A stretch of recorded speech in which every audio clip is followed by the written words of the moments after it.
I want to talk to you today about something that I suffer with, and most overweight people suffer with as well. It's sleep apnea. Now, sleep apnea is the involuntary stopping of breathing in your sleep. Um, Apnea literally means no breath or stopping breathing. So I've got plenty of notes on this. If you see me looking down, it's because I want to be as factually correct as possible. Because obviously I do suffer with sleep apnea myself. So I just want to spread the word out there because most people that are overweight, that will suffer with sleep apnea, don't realise that you need sleep to help your body repair. And once you're repairing in your sleep, this is where you're losing weight. You're actually burning calories in your sleep, believe it or not. So let me go back to it. Sleep apnea. Sleep apnea is the stop of airflow to your lungs for 10 seconds or longer, which is basically you have stopped breathing. It can happen, like me, because I suffer with it severely, is more than 30 times in every hour of sleep. When I was originally diagnosed, they said to me that I was living on 30 minutes sleep a night. Whether I went to sleep for 30 minutes or I went to sleep for 12 hours, I got 30 minutes sleep a night. I was constantly drained.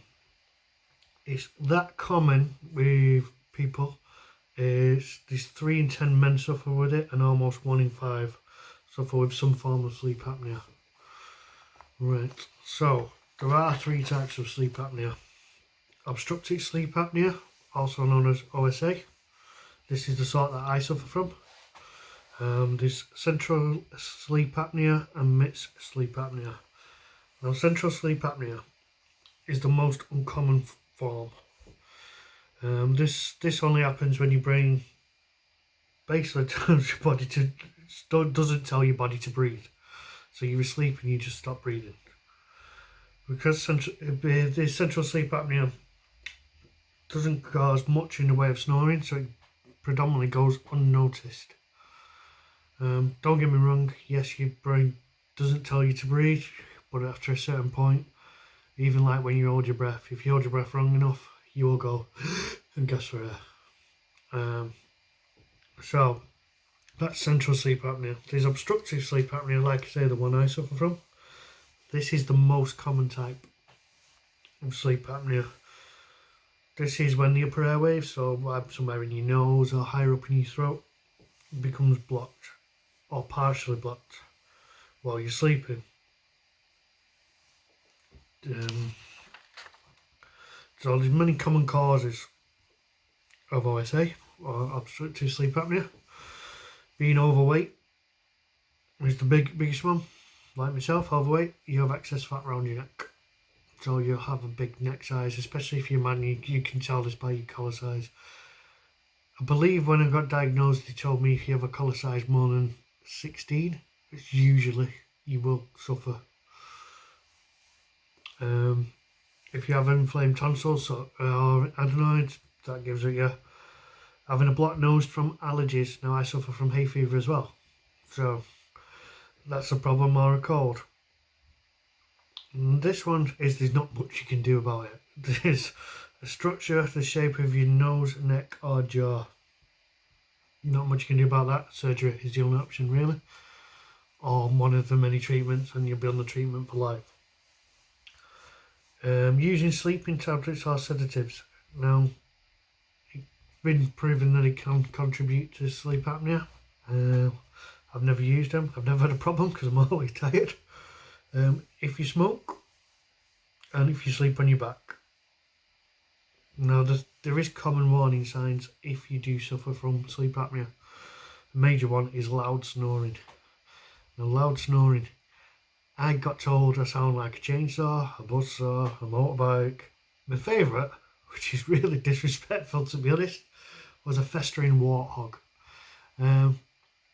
So yeah, it's horrible. It's horrible for yourself because you're not sleeping. It's horrible for anybody, partners, if you're sharing a bedroom. I was that loud. I stopped at one of my friend's house once. And he slept on the settee. His girlfriend thought there was a train track behind his house. That's how loud I was snoring. Another warning sign is all day tiredness. You'll feel tired constantly. It got to a point where I was driving and you'd be sat at traffic lights, and when you're calm and relaxed and you just sat at traffic lights, and I'd be going, nodding off. It's not good. It's not safe. You need to be checked. And you gasp for breath when you sleep.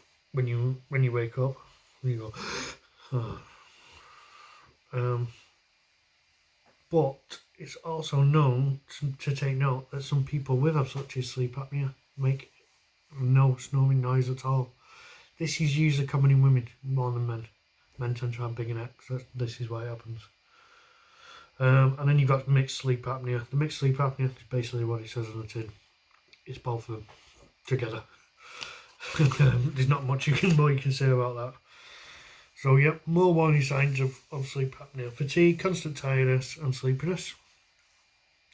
You'll have poor concentration, and you'll be very forgetful because your body's working in overtime. You're tired.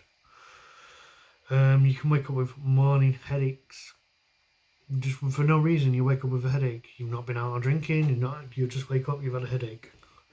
You also wake up with a dry mouth as well. I tend to find if I don't use my CPAP, I'll talk about a bit now like that.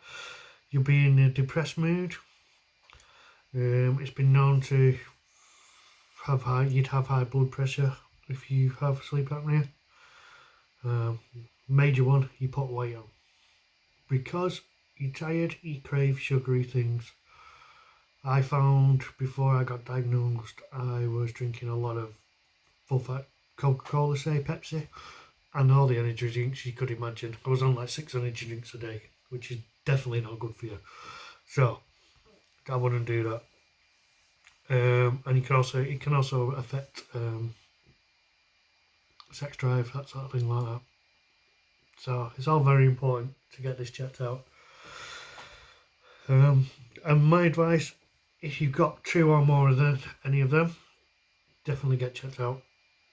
I got checked out in the UK, went to my doctors. After many times of pleading with the doctor, I got to go to a sleep clinic. And to be honest, it was only the fact is, in the end, I got that fed up of trying to explain to my doctor that I'm a horrible snorer, I'm always tired, I'm getting told it's because you're overweight. I actually took my mother in, and she witnessed me fall asleep on the settee, and she said I literally stopped breathing for up to 2 minutes. It's never a good sign. You wake up gasping for air, you feel like someone's choked you. It's horrible.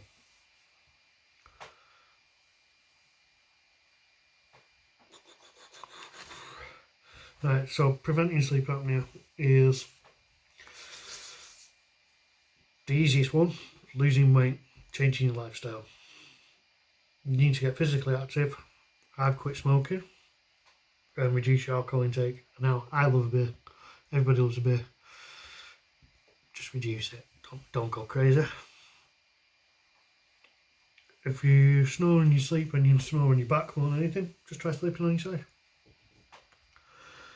If you suffer from insomnia, this is the one with the sedatives or sleeping tablets. Speak to your doctor, see if there's any alternative treatment. That's all I can suggest with that. If you need to take sleeping tablets, you need to take them. There's 2 main treatments: weight loss, lifestyle changes. Stop drinking, stop smoking, lose weight. Me, I'm on the man shake. Working perfectly fine for me. I've lost 20 kilos steadily. I'm trying to build that up and lose more. The other one is CPAP. And CPAP stands for Continuous Positive Airways Pressure. This is what's known as the gold standard for sleep apnea therapy. I have a CPAP. My CPAP's the ResMed AirSense. Actually sends back to the sleep clinic whether I've used it, how long I've used it for, whether the mask fits. It's really, really complicated bit of kit. Works perfectly for me. I find if I don't use it one day, I'm fine. If I don't use it for 2 days on the trot, I am tired. And it's a horrible feeling being tired. So basically I sleep with a mask on my face. Now I'm known as a mouth breather, so when I'm asleep my mouth's open, which contributes to snoring more. So I have to wear like a mask that fits like this. There is ones that just go over your nose. Some people have to put a strap to over their nose. Tried the strap, doesn't work for me. Basically all the CPAP does is pump pressure into your throat to keep it open, so you can breathe, so you don't wake up. You stay in a deeper sleep for a longer period of time. It's that deep sleep you need for your body to repair itself, basically. So, if you are overweight, and I gather you are if you read my channel, because this is all about my journey through losing weight, I definitely recommend you speak to someone about sleep apnea, especially if your partner says you snore and you're horrible snoring and you're waking them up, keeping them awake. Definitely get checked out. I mean, it's close to my heart. I suffer with it. I understand a lot of people don't even know they've got it. And I mean, sleep apnea can lead to divorce. So just take it from me, please, guys. Just take it from me. Go and get it checked out. I mean, all it is a little.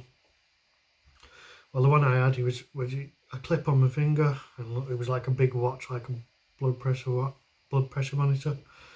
And all it did is, while I was asleep, without the CPAP on, it measured the oxygen in my blood, so basically my blood pressure.